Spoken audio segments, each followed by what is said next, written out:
这家在有找到人，所来这个画面就是互人看到较心酸。一个红影煞困伫粪扫堆内面，这是发生伫屏东。屏东万丹一户人家，这个做老爸呢无头路，做老母的呢伫咧服这个劳动役，拢无收入。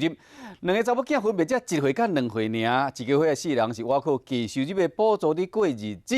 因为伊住的环境呢是真正有够垃圾，你看满世界拢是粪扫，佮有呢家纸、鸟鼠安尼飞来飞去，红影困伫倒位，困伫互粪扫包围的车内底，看了实在真唔甘。他们也是来帮忙的。一工清出一包搁一包的粪扫，这厝内是真乱，搁真阿杂，连要行路拢冻掉咧。唔敢相信一家伙4人就住伫这款环境里。妹妹啊，真心的志刚抱出1岁大的查某婴仔甲2岁查囡仔，陪因耍食物件。小的那个是2岁的那一位。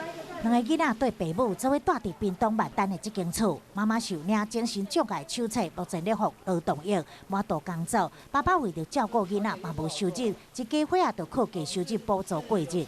放塞了包包了，但脚婴儿车边啊，做吵了，婴儿他没权利说不要住这边。海清情况会志刚日前来访时，发现厝内冻甲全粪扫，有尿珠啊，有饭盒仔，满世界非常臭。一回查某婴仔就困伫个被粪扫包围的婴车内面。小孩子在有早疗的部分，他们要到宅来服务的话，要有一个比较好的环境。一透早20多位志工来协助摒扫，消防救人员表示，以后会定期派机服员来帮这家伙仔维持环境，让囡仔的生活品质会当改善。